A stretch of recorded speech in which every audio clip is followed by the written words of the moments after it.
वही शुरू। हेलो दोस्तों, मैथ विद सलीम चैनल पर आपका स्वागत है। हम क्लास 12 का चैप्टर पढ़ रहे हैं, उच्चिष्ट और निम्निष्ट, मैक्सिमा एंड मिनिमा। ये चैप्टर हम पढ़ रहे हैं 12 का। और आज का हमारा सवाल है, सिद्ध कीजिए कि गोले के अंतर्गत जिसकी त्रिज्या a है, उच्चतम आयतन के बने बेलन की ऊंचाई 2a/√3 है।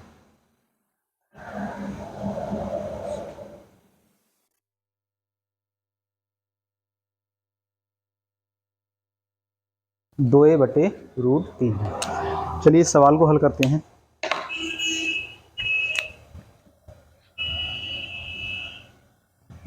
सिद्ध कीजिए गोले के अंतर्गत जिसकी त्रिज्या a है। हमें गोले की त्रिज्या दे रखी है। किसकी त्रिज्या दे रखी है? यहाँ पे गोले की त्रिज्या दे रखी है। और उच्चतम आयतन के बेलन, यानी बेलन का जो आयतन है, हमें वो उच्चतम सिद्ध करना है, यानी मैक्सिमा सिद्ध करना है।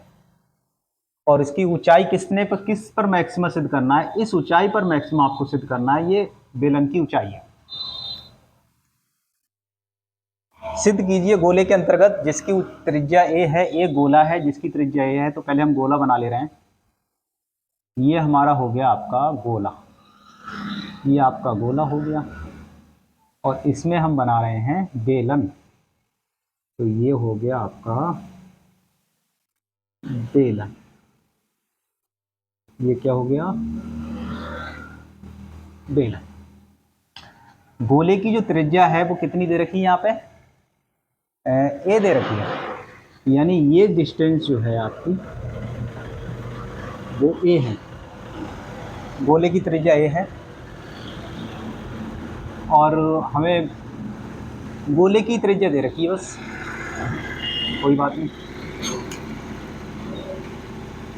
इसकी त्रिज्या हम मान ले रहे हैं स्मॉल आर। ये हमने त्रिज्या मानी है बेलन की। बेलन की त्रिज्या स्मॉल आर है, यानी ये। अगर ये स्मॉल आर है तो ये पूरी कितनी हो गई? पूरा ये व्यास हो गया।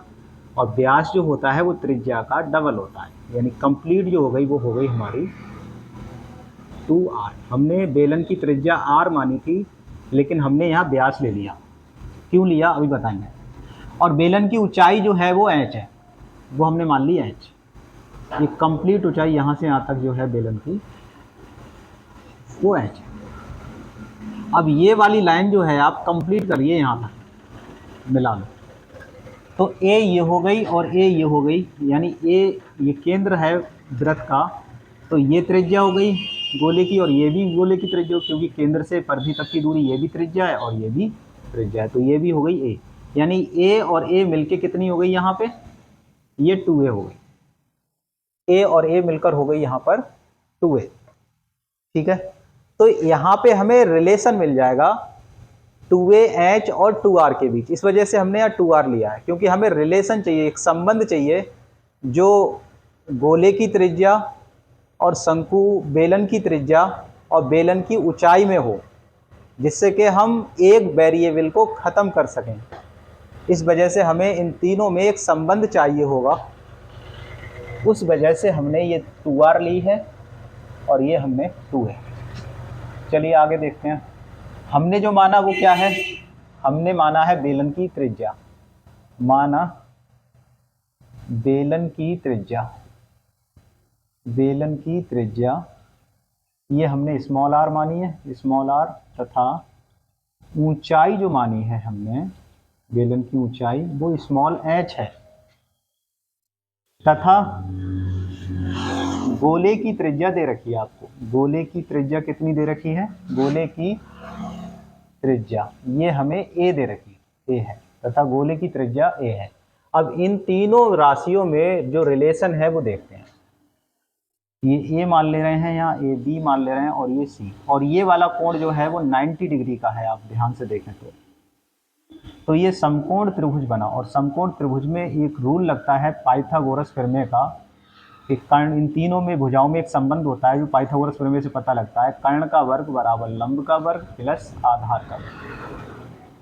तो यहाँ पे कर ले रहे हैं समकोण त्रिभुज ए बी सी में पाइथागोरस प्रमेय हम लगा रहे हैं यहाँ पे, पाइथागोरस प्रमेय क्या होती है? ये होती है कर्ण का वर्ग बराबर लंब का वर्ग प्लस आधार का वर्ग। अब यहाँ पे कर्ण कितना है? तो कर्ण है 2a और लंब है यहाँ पे h और आधार है हमारा 2r। लगाते हैं, कर्ण हो जाएगा 2a का वर्ग, लंब हो जाएगा हमारा h का वर्ग और आधार हो जाएगा हमारा 2r का स्क्वायर। तो यहाँ आ जाएगा 2 दूनी 4 a स्क्वायर h स्क्वायर और ये आ जाएगा 2 दूनी 4 r स्क्वायर।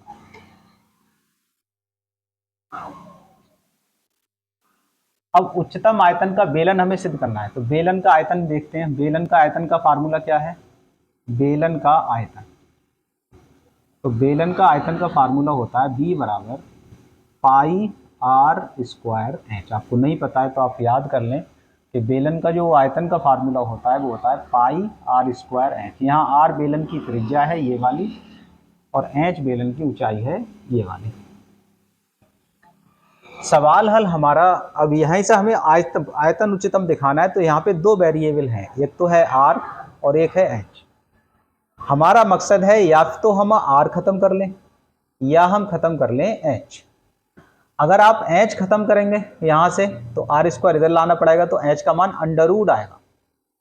लेकिन आर स्क्वायर खत्म करेंगे तो बस बटे एच माइनस होके 4 इसके बटे में आ जाएगा, तो फिर अंडर नहीं आएगा, तो थोड़ा सा आसान हो जाएगा वहां पे आर स्क्वायर का मान निकालना और इसे फिट करने के बाद। तो इस वजह से आर स्क्वायर का मान निकाल ले रहे हैं, एच को नहीं निकाल रहे हैं। फिर हमारा पूरा सवाल, अगर हम आर स्क्वायर का मान निकालेंगे और उसके बाद यहाँ रखेंगे तो पूरा सवाल हमारा कन्वर्ट हो जाएगा एच में, जिसके कारण हमें अवकलन करने में बड़ा आसानी होने वाली है। तो निकालते हैं आर स्क्वायर का मान 4a स्क्वायर और एच स्क्वायर इधर लाएंगे तो एच स्क्वायर बराबर बचेगा 4r स्क्वायर। तो फाइनली अगर हम r की वैल्यू निकालें आर स्क्वायर की तो आएगी हमारी 4a square minus H square और ये जो 4 हैं इसके बटे में आएंगे। ये समीकरण 1 मान लें आप, ये समीकरण 2 मान। तो समीकरण 1 से आर स्क्वायर का मान 2 में रखने पर आर स्क्वायर का मान आप यहाँ फिट कर दें तो v की जो वैल्यू आएगी वो आएगी पाई, आर स्क्वायर की वैल्यू आप यहाँ लगा दें 4a square minus H square बटे 4 और इनटू, अब पाई से अंदर गुणा कर ले रहे हैं, 4 को दोनों के बटे में लिख ले रहे हैं और इधर एच से गुणा कर रहे हैं। कई काम एक बार कर रहे हैं, एक बार में ध्यान से देखें।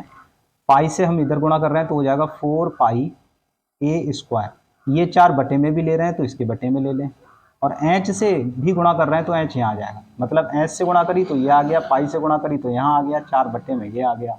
अब माइनस ये वाला, इधर पाई से गुणा कर रहे हैं तो आएगा पाई और बटे का 4 इसके नीचे भी आ जाएगा, और एच से इसमें गुणा कर रहे हैं तो एच की घात ये 3 हो जाएगी।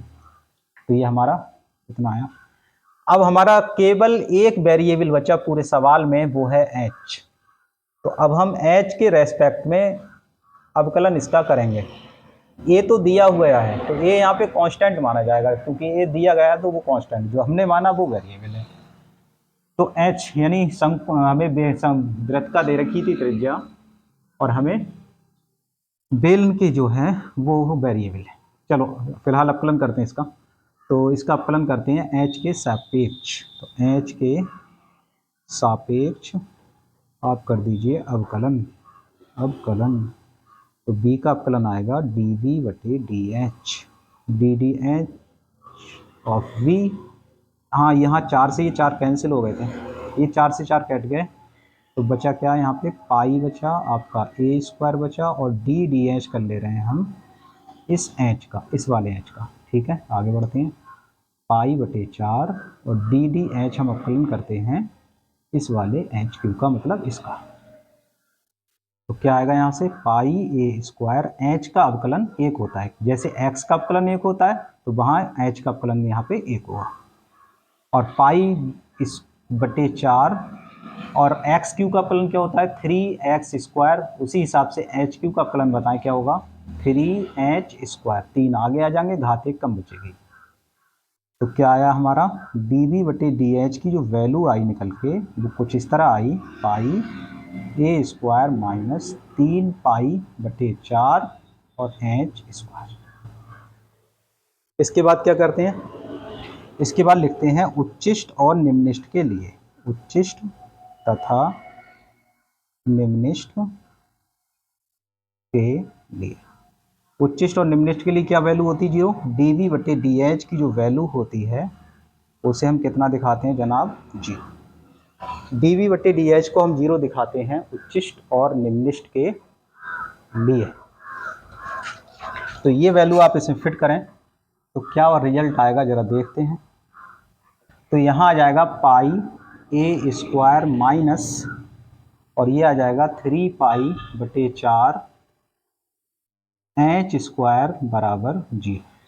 अब πa² इधर ला के घटा दे रहे हैं तो आ जाएगा माइनस 3π/4 h² बराबर माइनस πa²। अब h² का मान अपने को चाहिए तो h² की वैल्यू कितनी आ जाएगी माइनस πa² और ये 4 क्रॉस मल्टीप्लाई होके यहाँ आ जाएंगे और बटे में आ जाएगा हमारा माइनस 3π।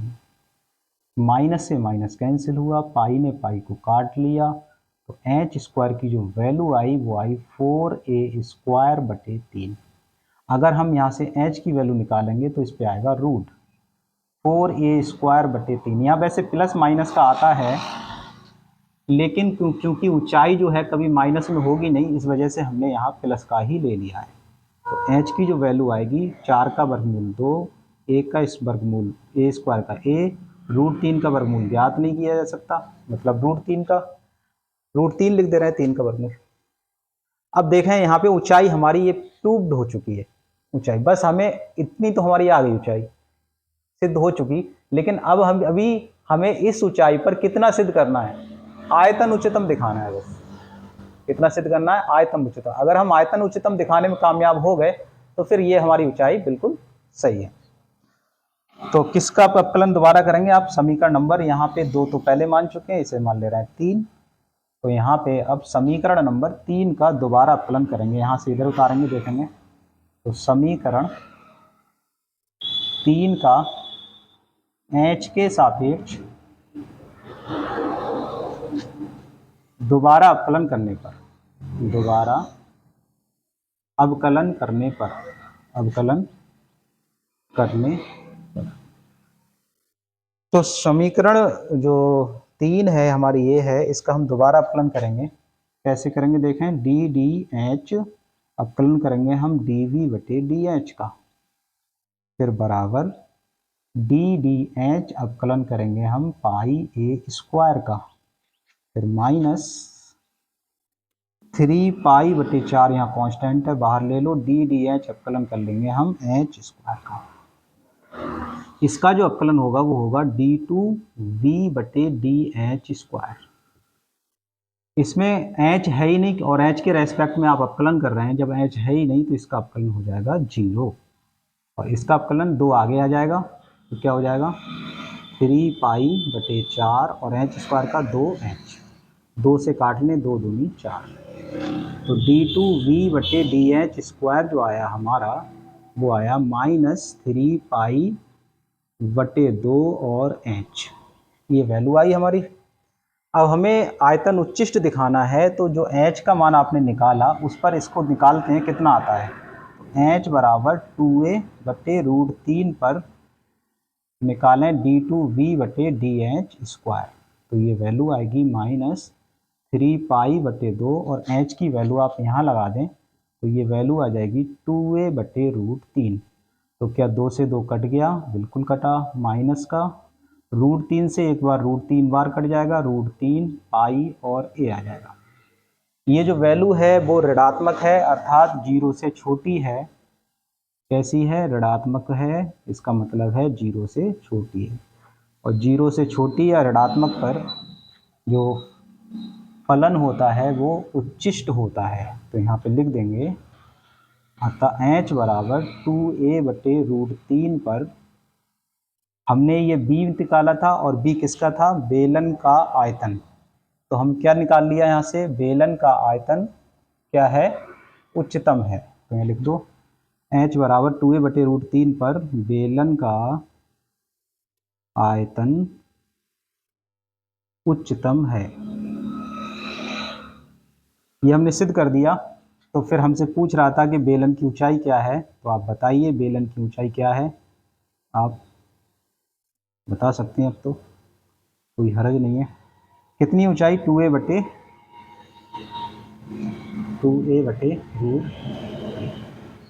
यही सिद्ध करना था, प्रूफ तो हो गया। उतारिए, बहुत ही अच्छा सवाल था। नेक्स्ट देखेंगे इसके बाद।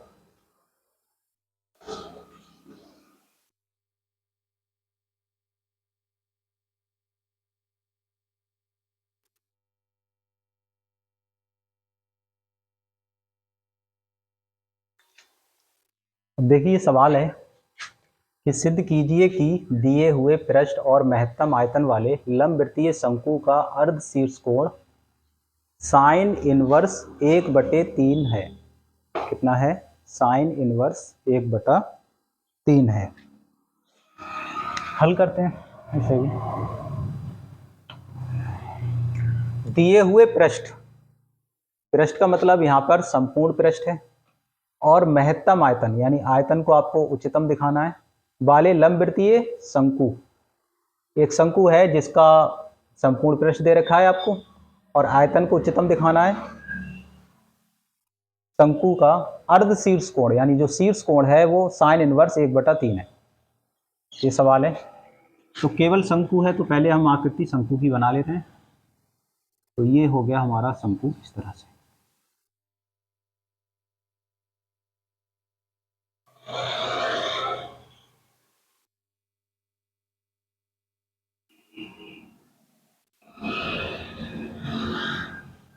ये हमारा शंकु है। अब इस शंकु की जो रेडियस है हमने ये मान ली त्रिज्या r है, इसकी मान ले रहे हैं, और इसकी जो ऊंचाई है हम शंकु की वो मान ले रहे हैं h।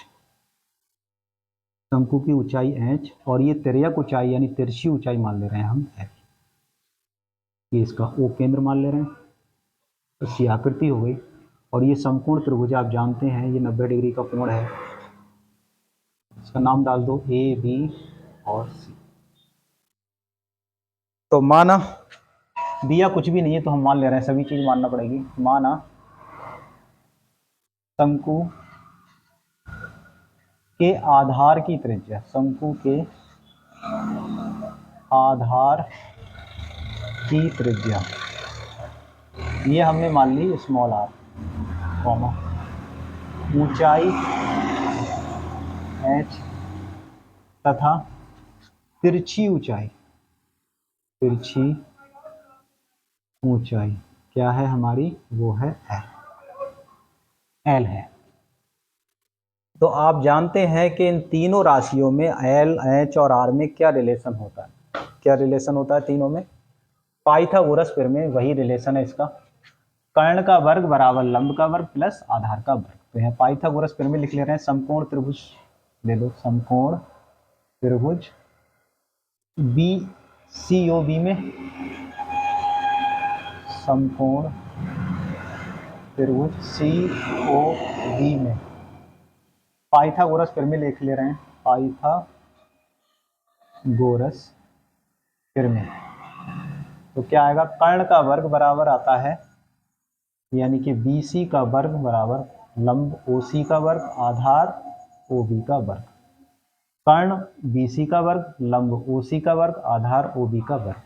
BC कितनी है हमारी? l², और लंब OC कितना है? h², और आधार OB कितना है हमारा? r²। यहाँ से अगर हम l का मान निकालें तो इस पे आ जाएगा रूट, √h² प्लस r²। ठीक है। अब सवाल में क्या कह रहा है? संपूर्ण पृष्ठ दे रखा है, ये पृष्ठ दे रखा है शंकु का। तो शंकु का संपूर्ण पृष्ठ कितना होता है जरा ध्यान से देखें। शंकु का संपूर्ण पृष्ठ, इसे हम S से दिखा दे रहे हैं। एस से, एस फॉर सलीम। तो शंकु का संपूर्ण पृष्ठ कितना होगा? शंकु का संपूर्ण पृष्ठ का फार्मूला होता है आधार का क्षेत्रफल गुणा प्लस वक्र पृष्ठ। आधार का क्षेत्रफल प्लस वक्र पृष्ठ। तो इसके आधार का क्षेत्रफल कितना है शंकु के? तो वो है पाई आर स्क्वायर, क्योंकि आधार है एक वृत्ताकार, आधार एक वृत्त है, इस वजह से पाई आर स्क्वायर। और शंकु का वक्र पृष्ठ आपको मालूम होगा कितना होता है? पाई आर और एल, पाई आर एल, पाई आर एल हो गया शंकु का वक्र पृष्ठ। इस एल का मान यहां पे रख दें आप समीकरण नंबर 2 में। तो लिख दें एल का मान 2 में रखने पर, 2 में रखने यहां से एल का मान उठा के यहां लगा दें तो एस की जो वैल्यू आएगी वो आएगी pi are square plus pi are, और एल का मान आ जाएगा under root H square plus are square. अब ये पाई आर स्क्वायर इधर ले रहे हैं तो आ जाएगा S minus pi are square बराबर, यहाँ पे आ जाएगा हमारा पाई आर और अंडर रूट आ जाएगा H square plus are square. ये पाई आर इसके बटे में ले रहे हैं, S minus pi are square बटे पाई आर बराबर under root H square plus are square. यहाँ पे ऐसा इसलिए कर रहे हैं क्योंकि रूट के अंदर आपका 2 वेरिएबल फंसे हुए हैं, एक एच है फंसा हुआ और एक आर है फंसा हुआ। जब तक रूट नहीं हटाएगा तब तक ये दोनों लिख लेंगे नहीं। इस वजह से इस रूट को हटाना हमें बहुत ज़रूरी है, जिससे हमने क्या किया, इसे इधर लाए हैं और ये जो गुणा की है वो इसके बटे में ले आए। अब रूट अकेला हो गया यहाँ, अब वर्क करेंगे तो रूट हट जाएगा, रूट हट जाएगा तो फिर हमें आर का या एच का मान निकालना थोड़ा आसान हो जाएगा। तो दोनों ओर का वर्क कर दीजिए आप। वर्क करने पर वर्क करेंगे तो इसका होल स्क्वायर आएगा S minus pi are square बटे पाई आर का होल स्क्वायर, और इसका रूट हट जाएगा H square plus are square. अब इसका होल स्क्वायर खोलते हैं, ए का वर्ग प्लस बी का वर्ग का मतलब है पाई का स्क्वायर और आर की पावर 4। समझ में आया? नहीं समझ में आया तो आप ऐसे लिख लें, पाई आर स्क्वायर का whole square, a square plus b square minus 2ab, तो 2 ए एस हो जाएगा और बी हो जाएगा हमारा pi are square.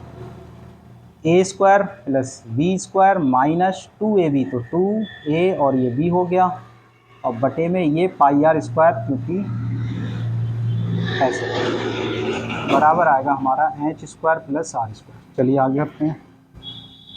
S square, इसका स्क्वायर खोलें तो आएगा पाई की स्क्वायर और आर की पावर 4। यहाँ खोलेंगे तो आएगा 2s पाई आर स्क्वायर, और नीचे आएगा हमारा पाई स्क्वायर और आर स्क्वायर, और बराबर आ जाएगा H square plus are square. अब पाई आर स्क्वायर सबके बटे में लिख ले रहे हैं एक एक करके, तो एस स्क्वायर के बटे में लिखें आप पाई स्क्वायर आर स्क्वायर, इसके बटे में लिखें पाई स्क्वायर आर 4 के बटे में pi square are square minus 2s pi are square के बटे में भी लिखें पाई स्क्वायर आर स्क्वायर, बराबर क्या आएगा हमारा H square plus are square. Pi square से पाई स्क्वायर कट गया और एक आर स्क्वायर से एक आर स्क्वायर कटेगा यहाँ पे, यहाँ एक पाई से एक पाई कैंसिल हुआ और आर स्क्वायर से कंप्लीट आर स्क्वायर कटा, तो हमारी जो वैल्यू आई वो आई एस स्क्वायर बटे पाई स्क्वायर आर स्क्वायर। यहाँ कितना बचा, यहाँ केवल आर स्क्वायर बचा, माइनस यहाँ बचा हमारा 2s बटे सिर्फ पाई, ये पाई बचा, बाकी कट गया, और यहाँ आया H square plus are square. अब गौर से देखें, ये प्लस का आर स्क्वायर, इधर ही प्लस का आर स्क्वायर, तो ये दोनों आपस में कट जाएंगे, 14 जाके घटा के काट लें आप, जैसी आपकी इच्छा उस हिसाब से ये कट जाएगा। तो वैल्यू कितनी आई हमारे पास, वैल्यू आई हमारे पास एस स्क्वायर बटे पाई स्क्वायर आर स्क्वायर और माइनस 2s बटे पाई, और बराबर आ गई एच स्क्वायर, बराबर क्या आ गई एच स्क्वायर। तो अब एच का ही मान निकाल ले रहे हैं यहाँ पे, तो एच की वैल्यू क्या आएगी बताएगा कोई? तो यहाँ पे एच की वैल्यू आ जाएगी, इसका रूट हो जाएगा एच की वैल्यू, तो यहाँ पे एच की वैल्यू आएगी अंडर रूट एस स्क्वायर बटे pi square are square minus 2s बटे पाई। तो इस तरीके से हमने h का मान यहाँ पे फाइंड आउट किया। अब क्या चीज़ महत्तम दिखाना है आपको? आयतन किसका? शंकु का। तो शंकु के आयतन का सूत्र लिखें। शंकु का आयतन, शंकु का जो आयतन होता है वो होता है b बराबर 1/3 पाई आर स्क्वायर और h। ये शंकु का आयतन होता है। आप पिछली किताबों से देखना, हाई स्कूल वगैरह की, 9th वगैरह की किताब से, तो वहाँ मिल जाएगा आपको। शंकु का आयतन क्या होता है? b बराबर 1/3 पाई आर स्क्वायर h। अब यहाँ पे h की वैल्यू लगा दे रहे हैं, तो v की जो वैल्यू आएगी वो आएगी 1/3 पाई आर स्क्वायर, और h की वैल्यू आप यहाँ लगा दें तो आएगा रूट एस स्क्वायर बटे pi square are square minus 2s बटे पाई। इतना सवाल हमारा ये आया। और देखें तो v की जो वैल्यू आएगी वो आएगी 1/3 पाई आर स्क्वायर, और यहाँ पे एलसीएम कितना आएगा? यहाँ एलसीएम आ जाएगा आपका pi square are square. Pi square are square LCM आ जाएगा तो बचेगा क्या? Pi square are square LCM तो ऊपर तो ऐसी स्क्वायर आएगा, माइनस यहाँ पाई से एक पाई खत्म, तो एक पाई तो आएगा ही आएगा, एक पाई आएगा, और आर स्क्वायर कंप्लीट आएगा। ये फिर से देख लें, पाई से पाई एक कटा, यहाँ पाई आर स्क्वायर बचा तो पाई आर स्क्वायर ऊपर आ जाएगा। और लिखते हैं एक स्टेप, 1/3 पाई आर स्क्वायर। अब इसका वर्गमूल देखें, यहाँ आ जाएगा आपका S square minus 2s pi are square, और ये रूट से बाहर आ जाएगा, यानी पाई आ जाएगा और आर आ जाएगा, क्योंकि स्क्वायर खत्म हो जाएगा। तो पाई से एक पाई कैंसिल, और एक आर से यहाँ पे एक आर कट जाएगी। तो कितना मान आया? 1/3 आर, और अंडर रूट के अंदर आया S square minus 2 pi are square और एस। ऐसे लिख लो, पहले 2 लिख लिया, फिर ये वाला पाई लिख लिया, फिर आर स्क्वायर लिख लिया, एस इधर ले गए। ये भी आ गया। बी का मान यहाँ पे रूट में है, तो रूट में अपकलन हमें करना पड़ेगा। तो ऐसा करते हैं, इसका स्क्वायर कर लेते हैं। क्यों स्क्वायर करते हैं? रीजन, अगर बी महत्तम है, सवाल कह रहा है बी महत्तम है यानी उच्चिष्ट है। अगर बी उच्चिष्ट है तो बी स्क्वायर उच्चिष्ट नहीं होगा क्या? बी स्क्वायर भी तो उच्चिष्ट होगा। अगर बी उच्चिष्ट है तो बी स्क्वायर भी उच्चिष्ट होगा। इस वजह से हम इसका वर्ग कर दे रहे हैं। क्यों कर रहे हैं? क्योंकि हमें आसानी हो जाएगी थोड़ी सी, अंडर रूट का अवकलन करने में थोड़ा परेशानी महसूस करेंगे आप, इस वजह से वर्ग करने पर। तो b का वर्ग आ जाएगा b स्क्वायर, और 1/3 का आ जाएगा 1/9 आर स्क्वायर, और यहाँ से रूट हट जाएगा तुम्हारा, तो आएगा S square 2 pi are square और s। तो फाइनली जो वैल्यू आएगी b स्क्वायर की वो आ जाएगी हमारी b स्क्वायर बराबर 1/9 से गुणा ही कर ले रहे हैं अंदर। चलिए गुणा करिए तो क्या आएगा यहाँ पे? आर स्क्वायर एस स्क्वायर बटे 9 ये, और यहाँ पे आ जाएगा माइनस 2/9, ये 2/9, और ये आर स्क्वायर से अंदर गुणा होगी तो आएगा पाई आर की पावर 4 और एस। ठीक है, आर स्क्वायर एस स्क्वायर बटे 9 माइनस 2/9 पाई आर की पावर हो जाएगी 4 और एस। कितना आया? अब जगह नहीं बची, तो पहले इतना आपको उतारना पड़ेगा, फिर कराते हैं।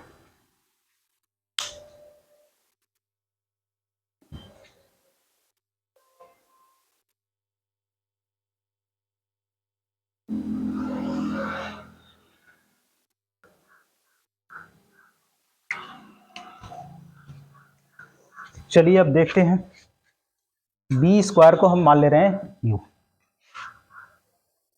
माना बी स्क्वायर बराबर मान लो यू, ये पहले का लिखा हुआ है, ठीक है, ना उतारना आपको। बी स्क्वायर को हमने यू मान लिया, तो यहाँ पे क्या वैल्यू आएगी? तो यहाँ वैल्यू आ जाएगी यू बराबर आर स्क्वायर एस स्क्वायर बटे 9 माइनस 2/9, और आ जाएगा पाई आर की पावर 4 और एस। अब आर के रेस्पेक्ट में इसका अवकलन करें, आर के सापेक्ष अवकलन, आर के सापेक्ष अवकलन हो जाएगा डी यू बटे डी आर बराबर एस स्क्वायर बटे 9 बाहर आ जाएगा, डी बटे डी आर करेंगे हम यहाँ पे आर स्क्वायर का, और 2 पाई एस और बटे 9 ये बाहर आ जाएगा, डी बटे डी आर करेंगे हम आर की पावर 4 का। तो कितना आएगा यहाँ पे 2r आ जाएगा, एस स्क्वायर बटे 9 इंटू आ जाएगा 2r, और यहाँ आ जाएगा 2 पाई एस बटे 9 और ये आ जाएगा 4r की पावर 3। तो मान आया यहाँ पे 2r एस स्क्वायर बटे 9 माइनस 4 दूनी 8 पाई एस बटे 9 और ये आर क्यू।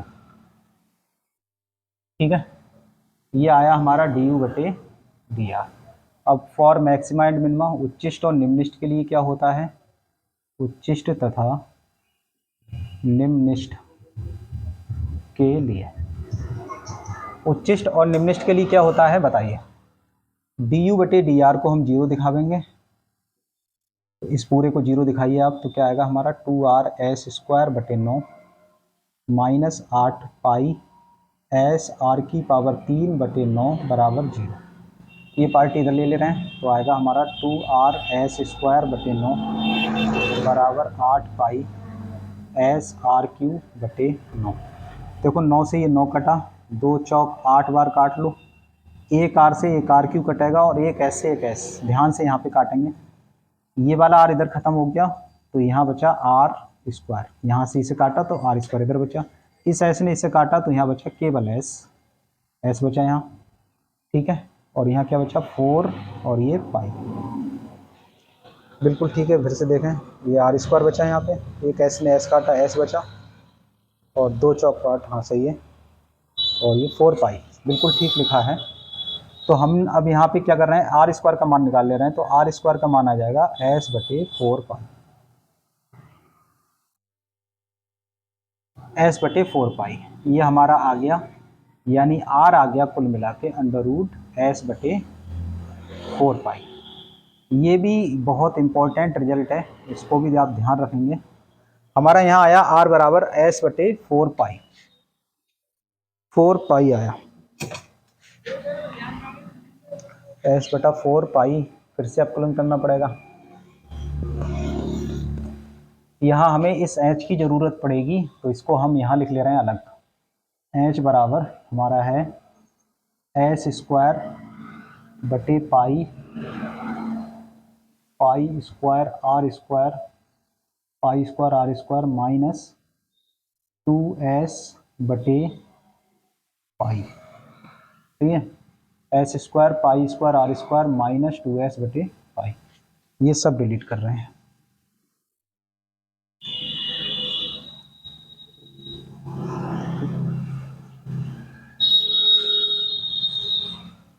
ये समीकरण 1 है, और हमें उच्चिष्ट निम्निष्ट दिखाना है, तो समीकरण 1 का पुनः अवकलन, समीकरण 1 का आप पुनः अवकलन करें, पुनः अवकलन, तो इसका पुनः अवकलन हो जाएगा डी डी आर हम करेंगे आर के रेस्पेक्ट में, डी यू बटे डी आर का दोबारा से, और यहाँ पे हमारा 2s स्क्वायर बटे 9 कॉन्स्टेंट है, तो डी डी आर कर ले रहे हैं हम यहाँ पे आर का, इस आर का, और माइनस 8 पाई एस बटे 9 कॉन्स्टेंट है, और डी डी आर कर ले रहे हैं हम अवकलन आर की घात 3 का। तो इसका अवकलन क्या आ जाएगा, इसका आएगा d2u बटे डी आर स्क्वायर, और यहाँ आर का अवकलन 1 होता है, तो ये आ जाएगा 2s स्क्वायर बटे 9, और यहाँ पे आर क्यू का जो अवकलन होता है वो कितना होता है, वो होता है 3r square, 3r square. Cut रहा है तो काट ले रहे हैं, 3 3, तो d2u बटे डी आर स्क्वायर जो आया वो आया 2s स्क्वायर बटे 9 माइनस 8 पाई s बटे 3 और r स्क्वायर, कितना आया। अब इस r स्क्वायर का मान लगा दो यहाँ से, r का मान रखने का, तो r का मान रखेंगे तो d2u बटे डी आर स्क्वायर बराबर 2s स्क्वायर बटे 9 माइनस 8 पाई एस बटे 3, आर स्क्वायर का मान ये दे रखा है, ऊपर वाला लगा दे रहे हैं, एस बटे 4 पाई, एस बटे ये वाला 4 पाई, तो 4 दूनी 8 पाई, और बस। तो यहाँ पे कितनी वैल्यू आई आपकी, आई 2s² बटे 9 माइनस 2s² बटे 3।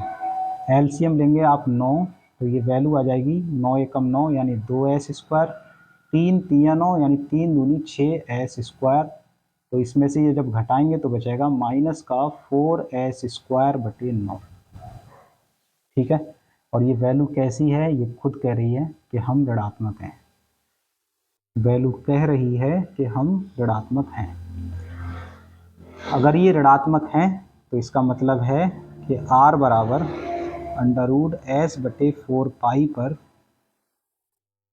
जो शंकु है, क्या चीज निकाला था हमने यहाँ से, आयतन, शंकु का आयतन कैसा है, महत्तम लिखा है तो महत्तम लिख दो, उच्चतम लिखा है तो उच्चतम लिख दो, और उच्चिष्ट लिखे वो सवाल तो उच्चिष्ट लिख दो। शंकु का आयतन महत्तम है। ठीक है, अब हमें निकालना है अर्धशीर्ष कोण, अर्धशीर्ष कोण निकालना है। अर्धशीर्ष कोण का मतलब ये वाला मान ले रहे हैं कोण।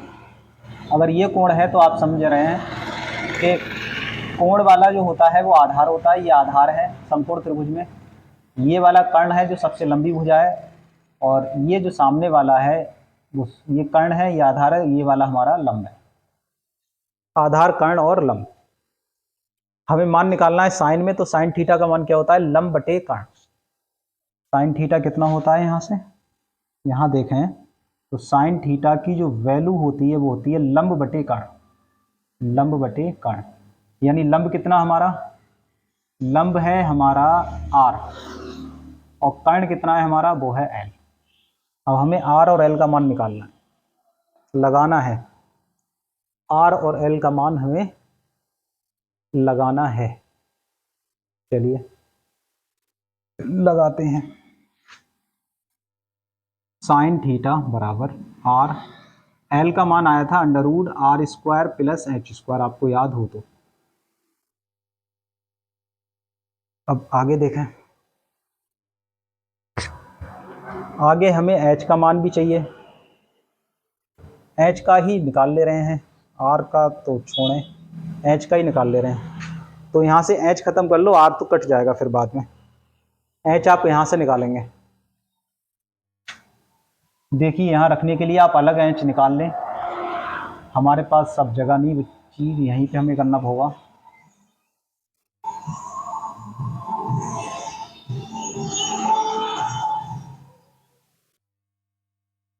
ये आएगा पाई स्क्वायर r² माइनस, नहीं, मान लगाइए। अच्छा ऐसा करें, r² की जगह आप s का मान लगा दो, जो हमने ये डब्बे में बंद करा था, ये वाला जो हमने डब्बे में बंद करा था, हमने कहा ये इंपॉर्टेंट है। s बराबर कितना है, 4 पाई r², वो आप यहाँ लगा दो। तो s² की वैल्यू क्या आ जाएगी, इसका होल स्क्वायर 4 पाई r² का, तो कितना आ जाएगा 8 पाई स्क्वायर, और r की पावर हो जाएगा 2 दूनी, r की पावर आ जाएगा 4, बटे में आएगा पाई स्क्वायर r² माइनस 2। इस s की वैल्यू लगाओ यहाँ पे, तो 4 पाई r² आएगा, 2 पहले से मौजूद है तो आ जाएगा 8 पाई r² और बटे में पाई। फिर से देख लें दोबारा से, s की वैल्यू हम लगाई यहाँ पे, तो 4 है, s की वैल्यू लगाई तो ये गलत हो गया, s की वैल्यू लगाई तो इसका होल स्क्वायर 4 चौक 16 आएगा, 4 चौक 16 पाई स्क्वायर r की पावर 4। फिर से देखें s की वैल्यू लगाएं तो इसका होल स्क्वायर 4 चौक 16 पाई स्क्वायर और r की पावर 4, पाई स्क्वायर r², और s का मान यहाँ लगाएंगे तो आएगा 4 दूनी 8 पाई r² बटे पाई। कुछ कटा, पाई से पाई स्क्वायर कैंसिल हुआ, r² से एक r² कैंसिल हुआ, दिमाग में काट लें ये, तो कितना आएगा बताइए वैल्यू, ये आ जाएगा 16 आर स्क्वायर से एक R square, 16 R square minus, और ये आया 8 में से आर स्क्वायर घटाएंगे वो 8 आर स्क्वायर, और 16 में से 8 घटे तो बचा 8 आर स्क्वायर। ये आपका एच आया। तो यहाँ पे लगा दूंगा आप इस एच की वैल्यू यहाँ लगा दें तो साइन थीटा कितना आ जाएगा हमारा, तो ये आ जाएगा R under root R square plus 8,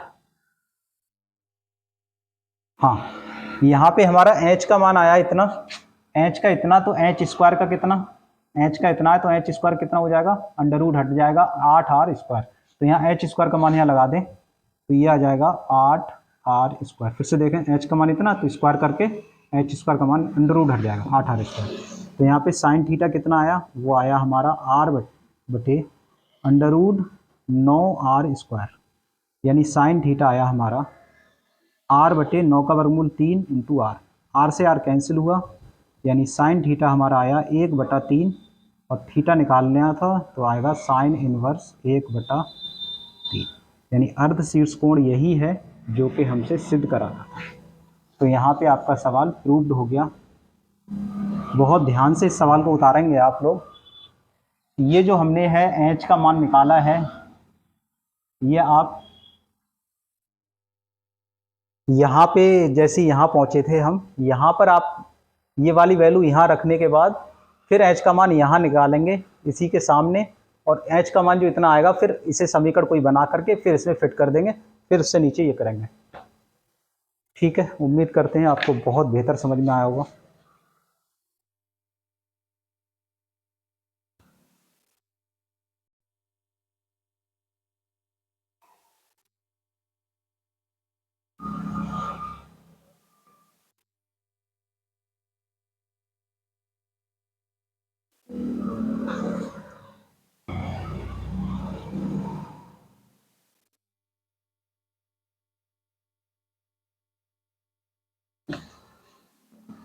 सवाल है, सिद्ध कीजिए कि प्रदत्त पृष्ठ एवं महत्तम आयतन के बेलन की ऊंचाई आधार के व्यास के बराबर होती है। बेलन की जो ऊंचाई है वो आधार के व्यास के बराबर होती है। प्रदत्त पृष्ठ का मतलब है बेलन है यहाँ पे, तो बेलन का संपूर्ण पृष्ठ हमें दे रखा है। आयतन को हमें महत्तम दिखाना है, उच्चिष्ट दिखाना है हमें आयतन को। आकृति क्या है, बेलन। तो हल करते हैं यहाँ पे। तो सबसे पहले आप बेलन बना लें। सबसे पहले हम बेलन बनाएंगे। ये लीजिए, बन गया आपका बेलन। बेलन बेलन बेलन यानी कि बेलन, बेलन बन गया, रोटी बेलने वाला बेलन। तो ये बेलन बन गया। बेलन की ऊंचाई आधार के व्यास के बराबर है, तो इसकी त्रिज्या मान ले रहे हैं बेलन की, वो आर है, और बेलन की ऊंचाई मान ले रहे हैं हम एच है, क्योंकि हमें ना तो ऊंचाई दे रखी है ना ही आधार की त्रिज्या दे रखी है। माना बेलन के आधार की त्रिज्या आर तथा ऊंचाई हो गई आपकी एच। आधार की त्रिज्या आर है, ऊंचाई एच है। तो क्या दे रखा है यहाँ पे, पृष्ठ दे रखा है। ये दिया है आपको पृष्ठ, संपूर्ण पृष्ठ है, इसका मतलब बेलन का संपूर्ण पृष्ठ कितना होता है आपको पता होना चाहिए। ये बात तो नहीं पता है तो हम तो बताएंगे ही आपको। देखिए इसमें रूल क्या कहता है, संपूर्ण पृष्ठ का नियम जो है वो है आधार का क्षेत्रफल प्लस वक्र पृष्ठ। ये होता है, मतलब आधार के क्षेत्रफल में अगर आप वक्र पृष्ठ को ऐड कर देंगे तो फिर संपूर्ण पृष्ठ बनता है। तो यहाँ पे आधार का जो क्षेत्रफल है, तो एक आधार देखो ये है वृत्ताकार और एक आधार ऊपर है, और ये बंद है, बेलन बंद है। खुला होता तो हम एक ही आधार लेते। अब अगर ये बंद है तो पाई आर स्क्वायर हमें नीचे वाला लेना है, पाई आर स्क्वायर ऊपर वाला लेना है, मतलब 2 पाई आर स्क्वायर इसका, पाई आर स्क्वायर इसका, तो टोटल मिला कितने हो गए, 2 पाई आर स्क्वायर हो गए। तो आधार के क्षेत्रफल हो गए हमारे 2 पाई आर स्क्वायर प्लस ये आधार का क्षेत्रफल हो गया, क्योंकि डबल है ना, इस वजह से पाई आर स्क्वायर इसका, पाई आर स्क्वायर इसका, तो टोटल मिला के 2 पाई आर स्क्वायर। प्लस वक्र पृष्ठ, ये आपको पता होना चाहिए। बेलन का जो वक्र पृष्ठ होता है वो होता है 2 पाई आर एच। कितना होता है? 2 पाई आर एच, यानी इसकी परिधि और उसकी एच से गुणा, 2 pi R H, 2 pi are और एच। ये हो गया हमारा संपूर्ण पृष्ठ बेलन का। अब यहां पे गौर से देखें, अगर हमें आयतन निकालना होगा बेलन का, तो बेलन के आयतन का फार्मूला क्या है? पाई आर स्क्वायर एच, और इसी को हमें महत्तम दिखाना है। इसी को हमें क्या दिखाना है? महत्तम दिखाना है, यानी उच्चिष्ट दिखाना है। तो बेलन का आयतन का फार्मूला ये है। अब आयतन में एक तो आर है वेरिएबल और एक एच है। सवाल कब होगा? जब हमारा एक वेरिएबल होगा। तो एक वेरिएबल होगा तो इसका मतलब या तो हम यहाँ से एच खत्म करें या फिर हम इसे आर खत्म करें। और आर और एच कहाँ से खत्म होगा? जो उसने कंडीशन दे रखी है। कंडीशन क्या दे रखी है? बेलन का संपूर्ण पृष्ठ, ये कंडीशन है। तो इसके जरिए हम या तो एच खत्म करें या आर खत्म करें। अब ध्यान से देखें, आर स्क्वायर को खत्म करना थोड़ा मुश्किल है, क्योंकि यहाँ आर स्क्वायर है, फिर यहाँ पे आर फिर है मौजूद। अगर आर स्क्वायर होता तो बड़ा आराम से हम इसको खत्म कर देते, कोई दिक्कत नहीं होती। लेकिन ये वाला जो आर है ये थोड़ी तकलीफ दे रहा है हमें, इस वजह से हम क्या करें, इस एच को एच का मान निकाल ले रहे हैं। यहाँ से एच का मान निकाल रहे हैं तो क्या आएगा? एस, और ये 2 पाई आर स्क्वायर इधर आके घटा दीजिए आप, 2 पाई आर स्क्वायर बराबर 2 पाई आर एच। तो यहाँ से हम एच निकाल लेंगे, तो एच की जो वैल्यू होगी फाइनली वो आएगी 2 पाई आर स्क्वायर बटे एच के जो साथ में है 2 पाई आर, वो इसके बटे में ले लीजिए। तो ये आ गई आपकी एच की वैल्यू। ठीक है, ये समीकरण आप एक मान लें। अब देखते हैं बेलन का आयतन। बेलन का आयतन तो V इज इक्वल टू आएगा pi are square h. Pi are square इस बेलन का आयतन आएगा। ये समीकरण हो गई दूसरी। तो समीकरण एक से एच का मान 2 में रखने पर, 2 में रखने पर एच का मान 1 से उठा के हम 2 में रखेंगे तो वैल्यू आएगी हमारी पाई आर स्क्वायर। इस एच का मान लगा दें ब्रैकेट में, S minus 2 pi are square बटे 2 पाई आर। कुछ कटा, पाई से एक पाई कैंसिल हुआ, एक आर से एक आर कट गई। तो v की जो वैल्यू आई, आर से अंदर मल्टीप्लाई कर ले रहे हैं, एस आर बटे 2 और माइनस इसके बटे में भी 2 लिख ले रहे हैं, तो ये आ जाएगा 2 पाई आर क्यूब बटे ये वाला 2। अब ये 2 से ये 2 कैंसिल हुआ, तो v की जो वैल्यू आई वो आई एस आर बटे 2 माइनस पाई आर क्यूब। ठीक है, इतनी आ गई। अब इसके आर के रेस्पेक्ट में हम इसका अवकलन कर रहे हैं। आर के सापेक्ष अवकलन करने पर तो b का जो अवकलन आएगा वो आएगा dv बटे डी आर, और इसका s बटे 2 कॉन्स्टेंट है, इसे बाहर ले लो। d बटे डी आर हम करेंगे r का, माइनस पाई यहाँ से कॉन्स्टेंट है, इसे बाहर लो। d बटे डी आर करेंगे r की पावर 3 का। तो dv बटे डी आर बराबर आ जाएगा s बटे 2, r का 1 हो गया अवकलन, और इसका 3 बाहर आ जाएगा तो आ जाएगा 3r स्क्वायर। ठीक है, ये हमारा हो गया समीकरण नंबर 1।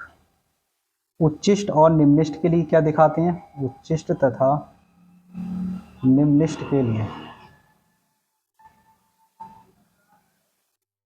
उच्चिष्ट और निम्निष्ट के लिए क्या दिखाते हैं? dv बटे डी आर को आप दिखाएं 0।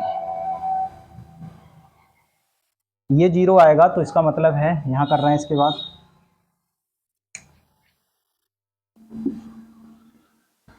ये 0 है तो इसका मतलब है कि आपका s/2 minus pi into 3r square, इसका मान 0। तो इसे इधर ले लो, s बटा 2, या ऐसा करें s minus 3 pi are square, और ये इधर आके हो जाएगा माइनस का s बटा 2। ठीक है, माइनस से माइनस कैंसिल हुआ, तो आर स्क्वायर की जो वैल्यू आई हमारी वो आई s बटे 3 दूनी 6 पाई, और केवल हम r निकालें तो आएगा अंडर रूट s बटे 6 पाई। √s/6π।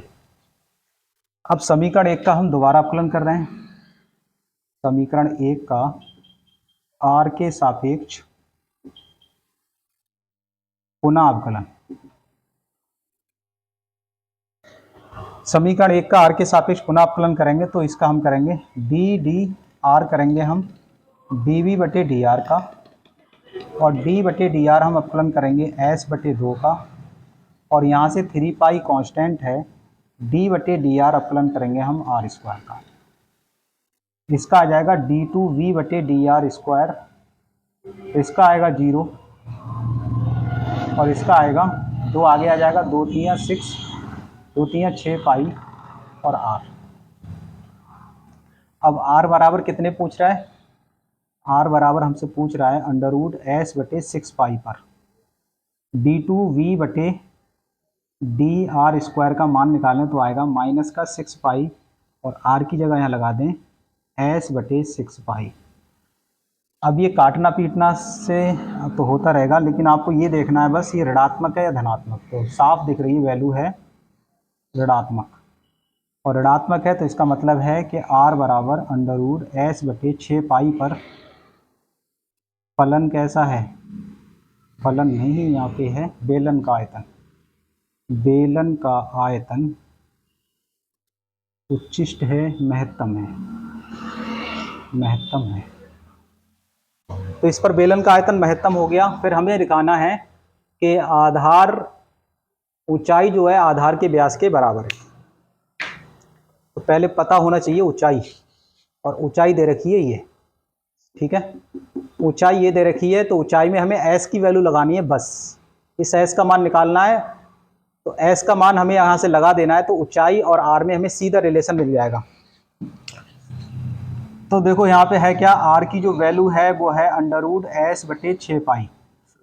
यहाँ कर रहे हैं, इसके बाद यहाँ से कर ले रहे हैं। तो यहाँ पे देखें दोनों ओर का वर्ग करेंगे, यहाँ पे लिख दे रहे हैं। चलो वर्ग करने पर इसका अगर हम वर्ग करेंगे तो r का स्क्वायर हो जाएगा r², और ये रूट हट जाएगा तो s/6π। तो मैं कहूँ s की वैल्यू कितनी है, तो आप कहेंगे x की वैल्यू है मास्टर साहब 6π r²। s की वैल्यू क्या है? 6π r²। अगर इसका वर्ग करेंगे तो ये r² और अंडर रूट हट जाएगा, तो ये आ जाएगा s बराबर 6π r²। 6π r² आ गई है s की वैल्यू। अब हमें दिखाना है क्या क्या क्या क्या h। तो समीकरण 1 ले लें, यहाँ से आप समीकरण 1 ले लें। समीकरण 1, तो समीकरण 1 क्या है? समीकरण 1 है हमारी h बराबर s - 2π r²/2π और r। अब इस s की वैल्यू आप यहाँ लगा दें तो क्या वैल्यू आएगी? 6π r² - 2π r² / 2π r। तो h की जो वैल्यू आई 6π में से 2π घटाएंगे तो आएगा 4π r² / 2π r। पाई से पाई एक कैंसिल हुआ, 2 दूना 4 होता है, और एक r ने एक r का एडिशन किया, तो h बराबर क्या आ गई? 2r। तो ये है जनाबे वाला आपकी ऊंचाई, ऊंचाई, और 2r का मतलब त्रिज्या का डबल है, तो ये क्या हो गया आपका व्यास। ठीक है, ये हो गई आपकी ऊंचाई और ये क्या हो गया आपका व्यास। तो यही कह रहा था वो सवाल कि ऊंचाई जो है वो आधार के व्यास के बराबर होती है, यानी ऊंचाई है बराबर आधार के व्यास के। सिद्ध हुआ सवाल, उतारें से।